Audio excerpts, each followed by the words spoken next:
I have a guest who has a special glow. He's Rick, and he's rumored to have a big dick. That's not why I'm doing this. That doesn't make me tick. If I eat something, it'll be a juicy steak, round and thick. Mr. Poli has never been showy, but he's a wily coyote. A true actor who's been a factor on many of my productions. Angry Ghost, Lovin' the Vampire, and The Defective Detective. All were created by him and produced with my directive, Dave Gold. I met him on the subway once and I was sold. After listening to his stories, I said they had to be told.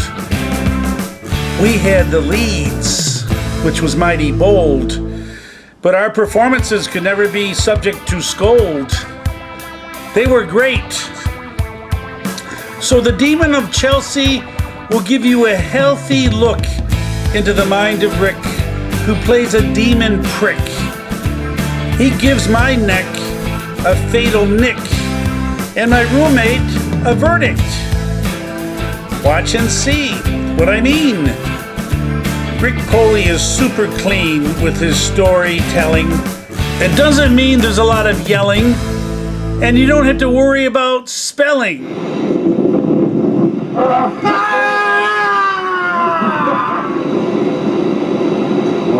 Whoever tell anyone about me, I will come and kill you immediately, no matter where you are. I won't tell anybody about you.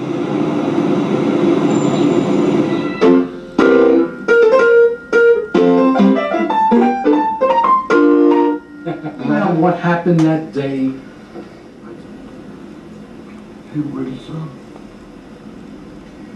He was attacked by a demon vampire.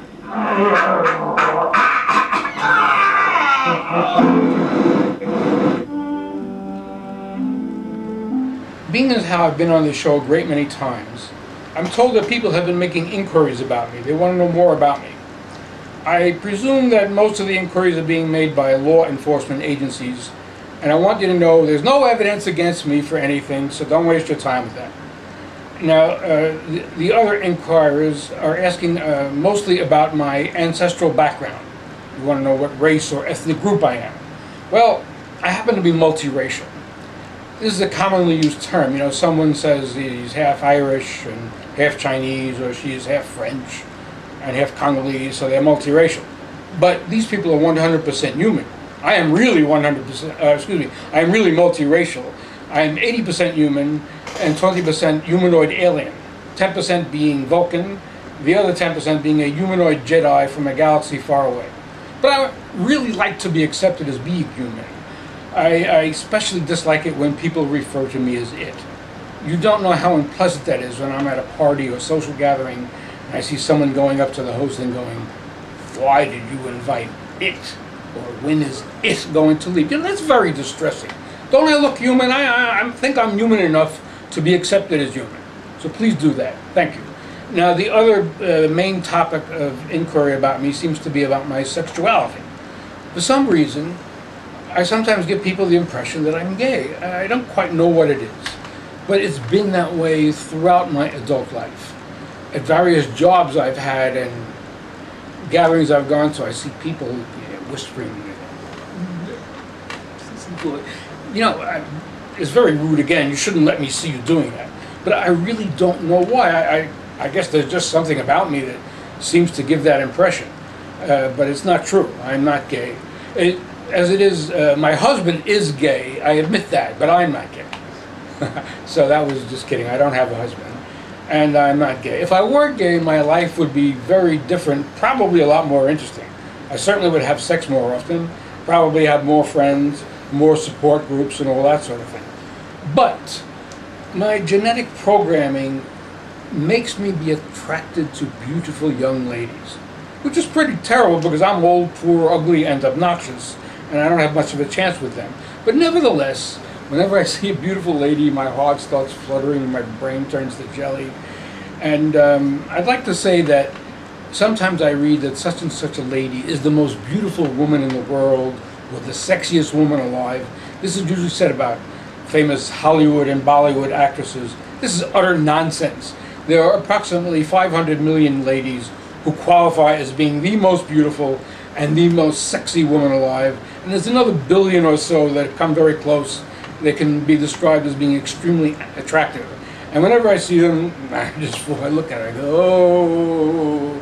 Now her genetic programming, unfortunately, doesn't translate that way towards me. When they see me, they go, yeah. But I can't help but approach them. Now, being that I'm socially awkward and somewhat shy, I can't make a smooth approach. What happens is I'll stagger towards them and I'll go, and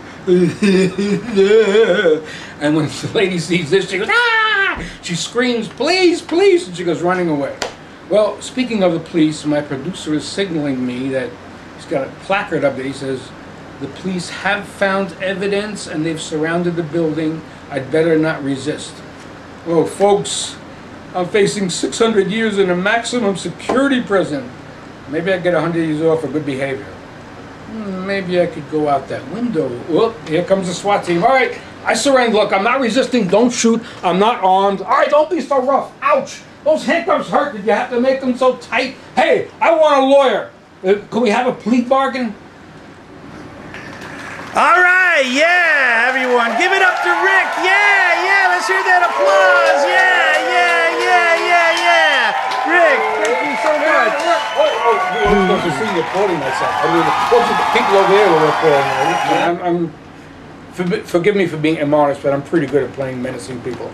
Yeah, you. I've done that in a great many movies. I've played homicidal maniacs and tough guys and all that sort of thing. Yeah, you played that guy in the subway system, the elf or something. Oh, Urchin. Urchin, yeah. Yeah. Well, that picture actually got released. So. Well, the funny thing is when I did meet you, and it was in the mid-'90s, the indie film was at its height, and you were connecting and getting some good parts. The one I liked was the one where they had the phone sex, or you went to make the phone call. Oh, 1-900, yes. What was the lady that was the lead? What was that called? Cheryl Clifford, I think. What was that called, that movie? 1-900. It was, the original title was 1-900, but they changed it to Talk to Me. Yes, that's it. I never heard 1-900 before. 1-900 was released. It was a movie by the great grandson of Van Gogh. Theo Van Gogh made 1-900. He was Dutchman, and he was murdered actually. But yes, I know, by that Arab guy. right, yeah. But our director George Esquerra changed the title to Talk to Me. And it's played for about a week at the theater on 13th Street, 13th Street Theater, is it called? And you played some, like, suppressed husband? Yeah, I was a guy he was not cheating on his wife, he was having phone sex behind his wife's back. You know, he would get on this network calling station and act like he was a real hot shot, speaking in different voices, and then his wife caught him, and he was heartbroken, he was begging his wife to take him back. And it was a nice romance. You know, it was a pretty good picture. Yeah, that was Talk to Me. I remember, to me, my favorite, I think, has to be, is between Ingrid Gross and Love and the Vampire, because Love and the Vampire took a longer time because you were outside, but Ingrid Gross was at your place. The reason I liked that so much was that it was a great story, first of all, and I got to play the devil, and I was really crazy, and you and Ava were in it. But then on top of that, Mr. Lee was there shooting when I wasn't shooting, and I really enjoyed that a lot. That was a nice experience. That was. It was I liked the story very much. I wish we had, a lot of money that we could have made something really high quality production out of it. But we did what we could with what we had, and I think it came out well. Whenever I look at it, I laugh. It's morbidly funny, the way I'm forcing poor Eva to have sex. Yes. And not realizing that I'm doing something terrible. I'm thinking that she likes it, and she doesn't. She's right. She's having a nervous breakdown, and I'm telling myself that I'm in love with her, and she's in love with me. And then when she kills me, I'm totally surprised by all this, which is why I come back as a ghost. and I torture you guys. Yeah, and we fell into the clutches. The one of the scene devil. I always regret is you stopped me from blow-torching you. How come? Well, I was afraid you were really going to do it. This is not a catastrophe. This is Rick Poli. And I like to rhyme, and it ain't no crime, and I have done my time.